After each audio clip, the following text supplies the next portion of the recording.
Start हो गया।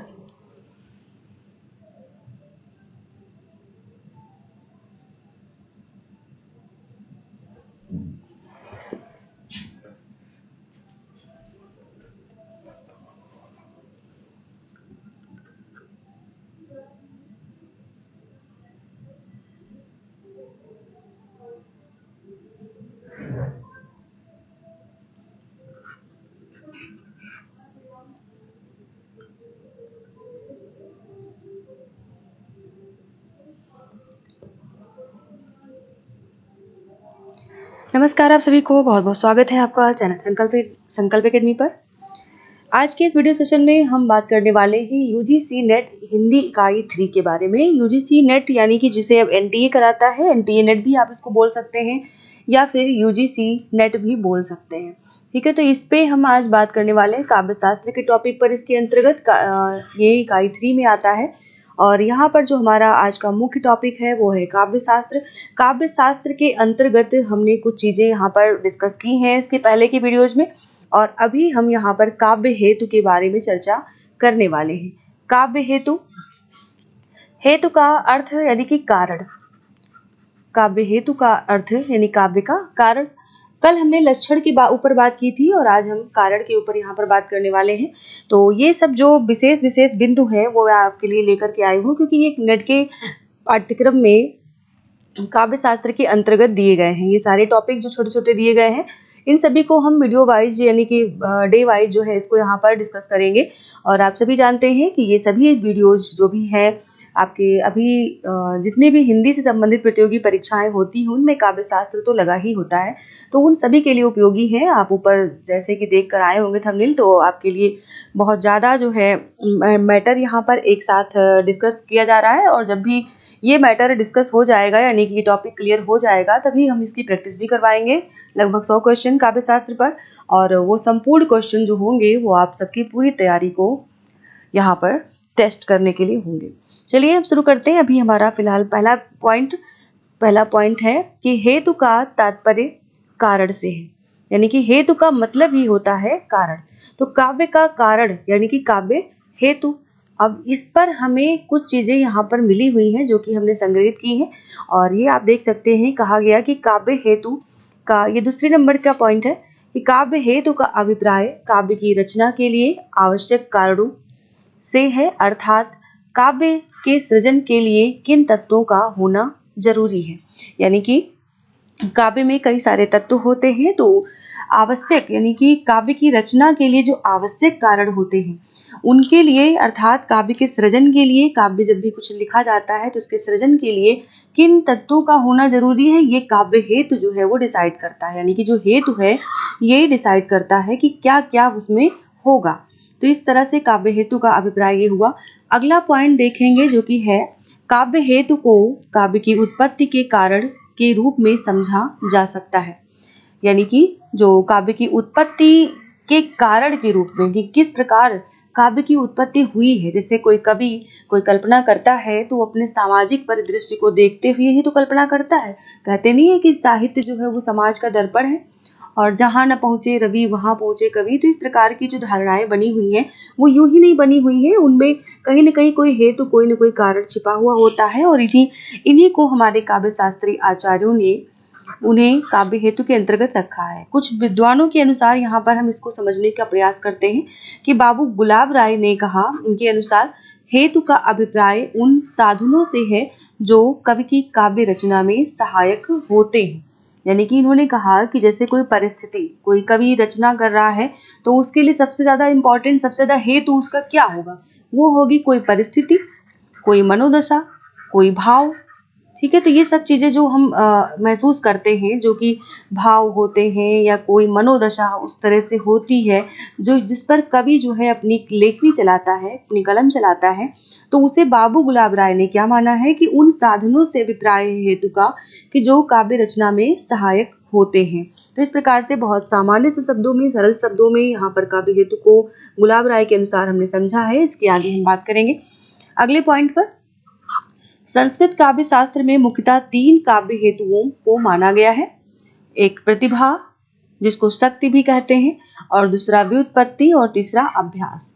यानी संस्कृत काव्य शास्त्र, संस्कृत काव्य शास्त्र ही हमारा भारतीय काव्य शास्त्र है। आपको अगर संस्कृत लिखा मिले तो भी वो हमारा भारतीय काव्य शास्त्र है, और भारतीय काव्य शास्त्र लिखा मिले तो भी वो हमारा भारतीय काव्य शास्त्र है।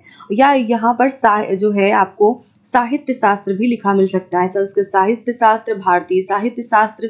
तो इन्होंने 3 काव्य हेतुओं को माना है। यानी कि अगर आपसे ये पूछा जाए काव्य हेतु कितने प्रकार के होते हैं, तो आप आंसर करेंगे 3 हेतु होते हैं। कौन कौन से? एक होती है प्रतिभा, दूसरी होती है व्युत्पत्ति, और तीसरी होती है अभ्यास। अब प्रतिभा को ही शक्ति कहते हैं।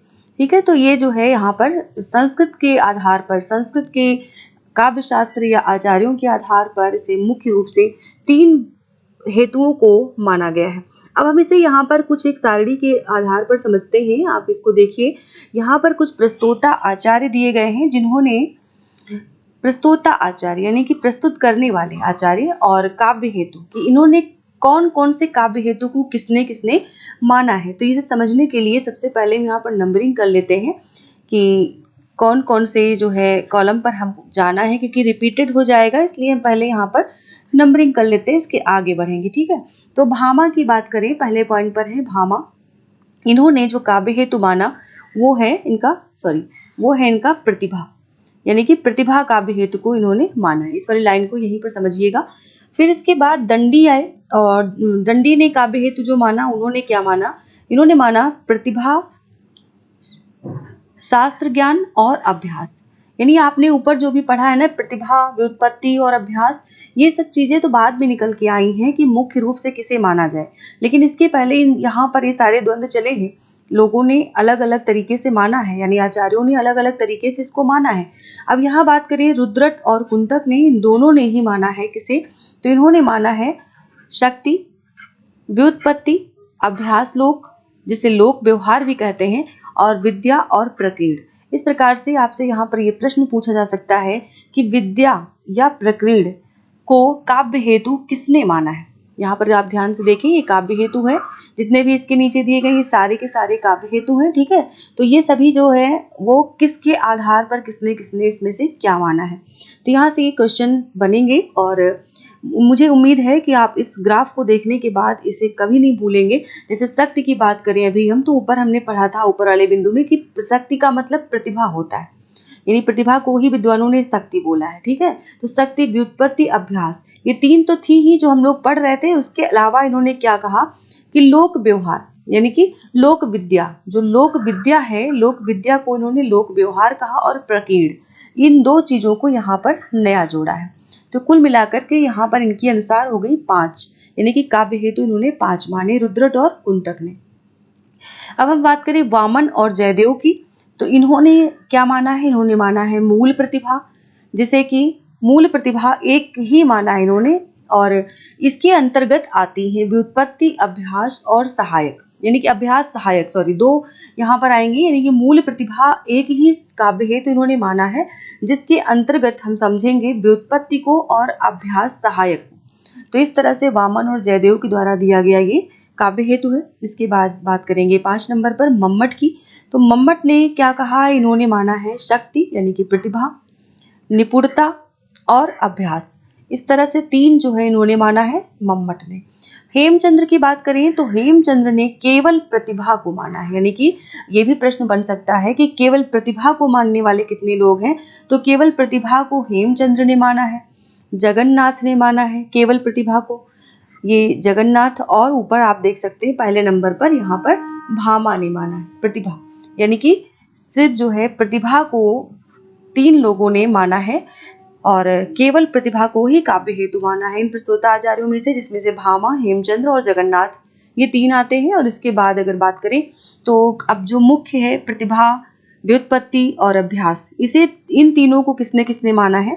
तो इन्होंने माना है, यहाँ पर आप देख सकते हैं ये जो है रुद्रट और कुंतक ने, लेकिन इन्होंने प्लस इसके साथ 2 और माने हैं। ठीक है, तो इसलिए इन्होंने 5 माने हैं। अब इसके बाद हम चलते हैं नेक्स्ट जो है इसी के नीचे। सबसे पहले समझें कि प्रतिभा क्या चीज है, यानी कि प्रतिभा क्या है, हमें ये भी तो समझना पड़ेगा कि प्रतिभा जो है वो काव्य हेतु, इसके अंतर्गत हमें क्या जानना है। तो प्रतिभा अथवा शक्ति, यानी शक्ति को भी प्रतिभा कहते हैं और प्रतिभा को ही शक्ति कहते हैं। तो प्रतिभा अथवा शक्ति को सर्वाधिक महत्व दिया गया। इसके संदर्भ में आचार्यों के मत निम्नलिखित हैं। किस प्रकार के मत हैं इन्हें हम देख सकते हैं, यहाँ स्क्रीन पर आपके लिए अवेलेबल है। तो पहला मत जो हमारे सामने वो है प्रज्ञा नवोन्मेषशालिनी प्रतिभा मता। प्रज्ञा नवोन्मेषशालिनी प्रतिभा मता, ये भट्टतौत ने कहा है। भट्टतौत आचार्य हैं संस्कृत के, यानी काव्य शास्त्रीय परंपरा के अंतर्गत ये भी आते हैं। तो इन्होंने क्या कहा कि अर्थ या वर्ड विषय को नए नए रूप में प्रकट करने वाली प्रज्ञा जो है वो प्रतिभा है। तो यानी कि इस तरह से इन्होंने प्रतिभा को स्पष्ट किया कि प्रतिभा आखिर है क्या चीज, जो हम काव्य हेतु मानते हैं, तो ये प्रतिभा है क्या चीज। तो इन्होंने कहा कि अर्थ या वर्ड विषय को नए नए रूप में प्रकट करने वाली प्रज्ञा प्रतिभा है। और ये जो प्रज्ञा होती है ये लगभग हर कवि के अंदर होती है। अगर ये प्रतिभा ना हो तो शायद कवि जो है कोई कल्पना ना कर सके, कोई रचना ना कर सके, कोई सृजनता ना कर सके। तो ये मेन है, यानी कि मुख्य रूप से जो प्रज्ञा या प्रतिभा, प्रज्ञा का मतलब तो ऐसे ज्ञान होता है, लेकिन एक तरह से प्रतिभाशाली होना भी प्रज्ञा होता है। अगला देखते हैं प्रतिभा अपूर्व वस्तु निर्माण क्षमा प्रज्ञा। ये दिया है अभिनव गुप्त ने। प्रतिभा अपूर्व वस्तु निर्माण क्षमा प्रज्ञा, यानी कि अपूर्व वस्तु के निर्माण में प्रज्ञा का रोल होता है और उसे ही हम प्रतिभा के आधार पर समझते हैं। इसके बाद हम चलते हैं नेक्स्ट जो है कि क्या लिया इन्होंने, इसका अर्थ जो है इन्होंने क्या दिया है कि अपूर्व वस्तु के निर्माण में सक्षम प्रज्ञा प्रतिभा है। ये कहा किसने, अभिनव देव, ये कहा है आपको ऊपर दिया था, हाँ अभिनव गुप्त ने। इसके बाद अगला है प्राक्त नाद्यतन संस्कार परिपाक प्रौढ़ा प्रतिभा काचिदेव कविशक्ति। प्राक्त नाद्यतन संस्कार परिपाक प्रौढ़ा प्रतिभा काचिदेव कविशक्ति, यानी कि पूर्व एवं वर्तमान जन्म के संस्कारों से मिली कवित्व शक्ति प्रतिभा है। यानी कि हमें जो है जो कवित्व होता है हमारे अंदर या कवि के अंदर, वो हमारे जन्म के संस्कारों से मिली हुई एक शक्ति है और जिसे कि हम प्रतिभा कहते हैं। शक्ति यानी कि प्रतिभा और प्रतिभा यानी कि शक्ति। तो पूर्व एवं वर्तमान जन्म के संस्कारों से जो मिली हुई होती है कवित्व शक्ति, उसे ही प्रतिभा माना है किसने। ये जो है यहाँ पर विद्वान का नाम नहीं है और ये दिया गया है। और इसके बाद नेक्स्ट जो दिया गया लाइन वो है शक्ति कवित्व बीज रूपा संस्कार विशेषा, यानी कि जो शक्ति यानी कि प्रतिभा, प्रतिभा जो है वो कवित्व का बीज रूप विशिष्ट संस्कार है। प्रतिभा जो है वो कवित्व बीज रूप का विशिष्ट संस्कार है, अर्थात कवित्व के लिए बीज की तरह मूल रूप से उत्तरदायी मम्मट, यहाँ पर मम्मट को हम क्रॉस करते हैं, किनारे ले जाएंगे, शक्ति ही प्रतिभा है। क्या है, प्रतिभा। ठीक है, तो ये चीज यहाँ पर स्पष्ट होती है और ये कहा है किसने, ये कहा है मम्मट ने। यानी कि ऊपर के दोनों जो उदाहरण थे जो कि परिभाषाएं थी वो दोनों ही मम्मट ने कही है। नेक्स्ट है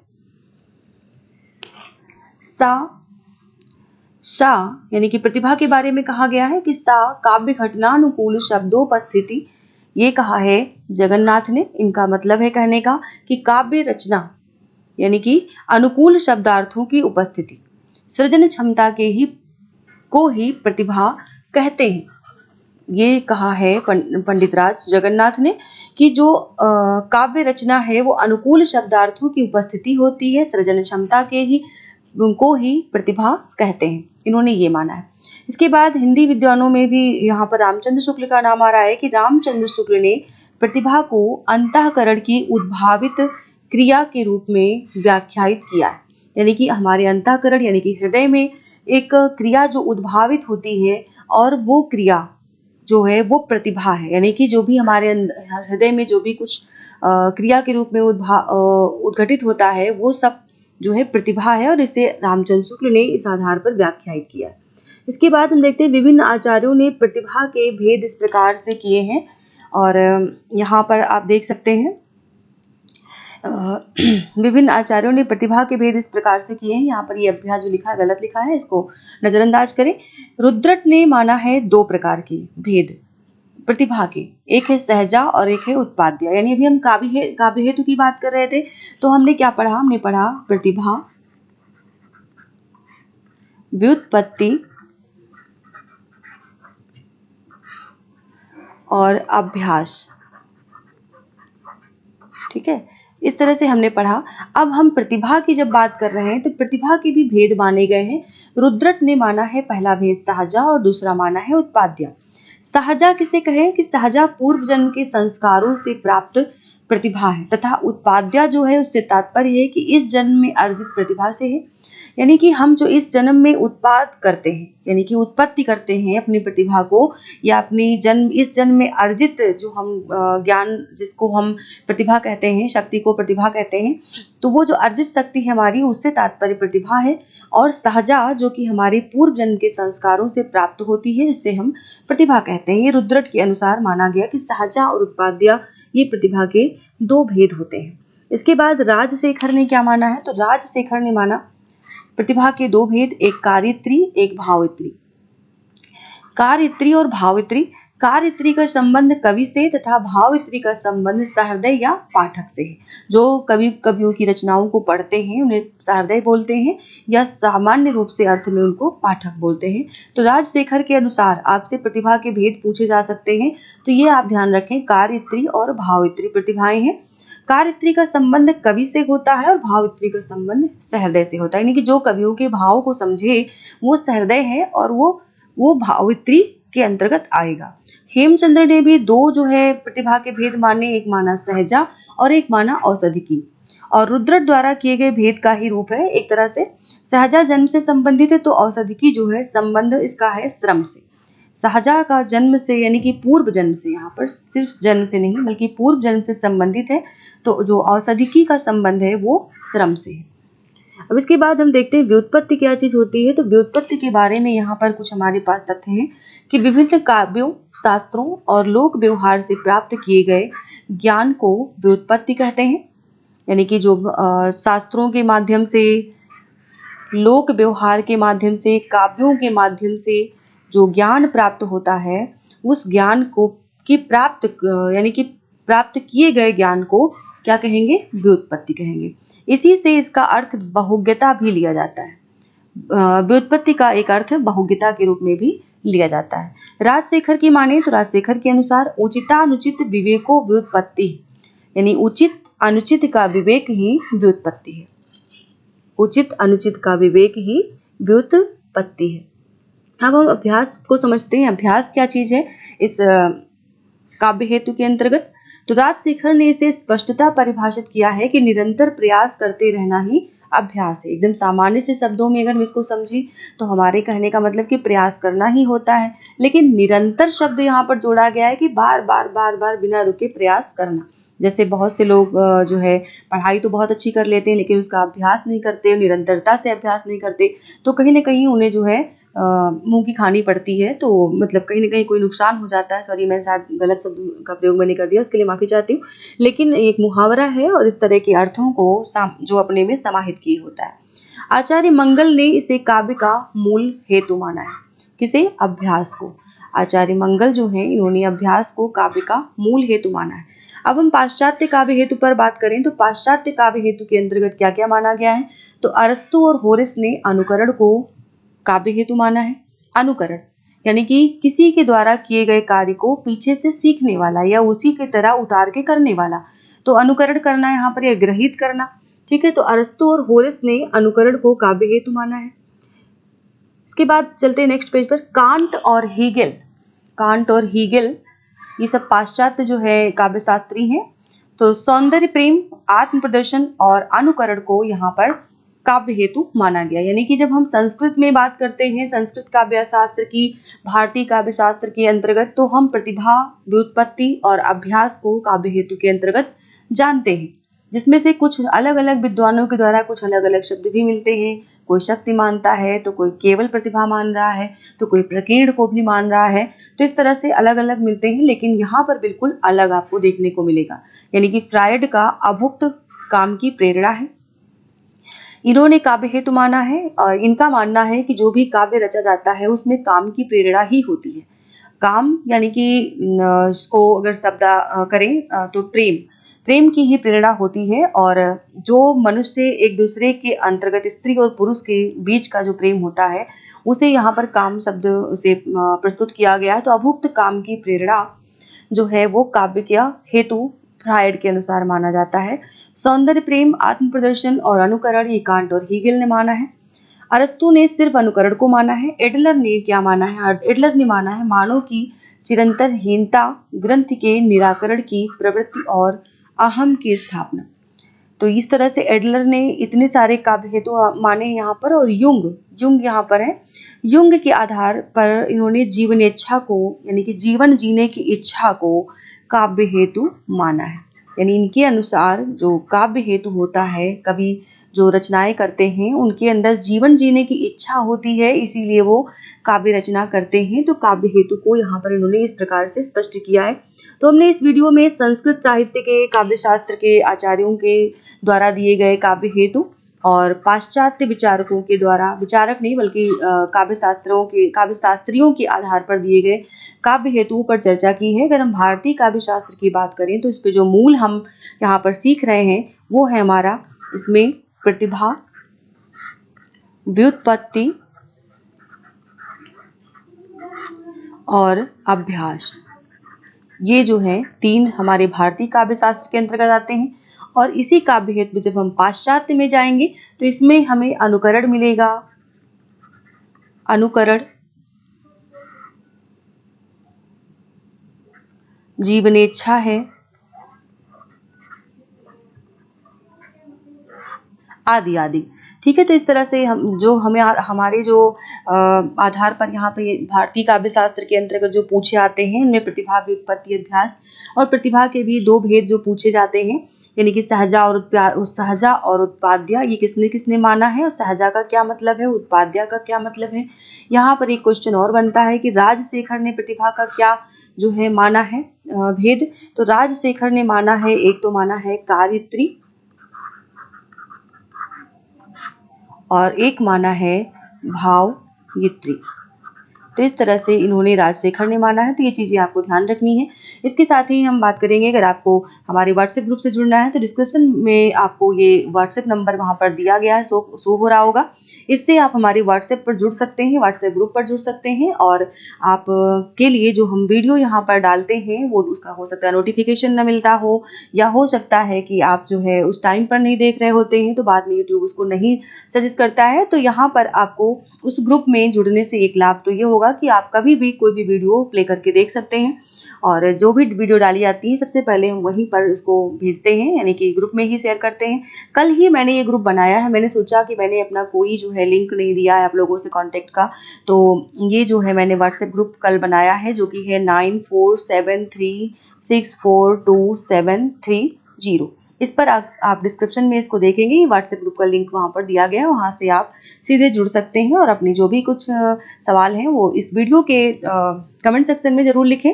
या जो भी वीडियो अच्छी लगी हो उसको अब बस आपको एक लाइक करना है, एक लाइक कर दीजिए और दोस्तों में शेयर करिए। चैनल पर नए हैं तो सब्सक्राइब जरूर करें। साथ ही अगर हमारे व्हाट्सएप ग्रुप से जुड़ना चाहते हैं तो इस नंबर पर जो है आप जुड़ सकते हैं। ये सीधे मैसेज भी कर सकते हैं या डिस्क्रिप्शन में जा करके आप व्हाट्सएप ग्रुप के लिंक से टच हो सकते हैं, यानी कि आप एक ग्रुप में वहाँ पर ऐड हो जाएंगे। तो अभी के लिए इतना ही। नेक्स्ट डे हम आपको काव्य प्रयोजन पर बात करेंगे, काव्य प्रयोजन पर वीडियो लेके आने वाले हैं। और इसी तरह से हम काव्य शास्त्र के समस्त बिंदुओं पर चर्चा करने वाले हैं। पहले हम भारतीय काव्य शास्त्र को ले रहे हैं, बाद में पाश्चात्य काव्य शास्त्र को भी लेंगे। तो आज के लिए अभी इतना ही। आप सभी को आने वाले नेट के एग्जाम की बहुत बहुत शुभकामनाएं। अच्छे से आप पेपर करें और साथ में अच्छी सी तैयारी करके नेट का सपना है तो नेट पूरा करें, यानी क्लियर करें। और अगर जेआरएफ का सपना है तो आप अपना जेआरएफ क्लियर करें। सभी को बहुत बहुत धन्यवाद।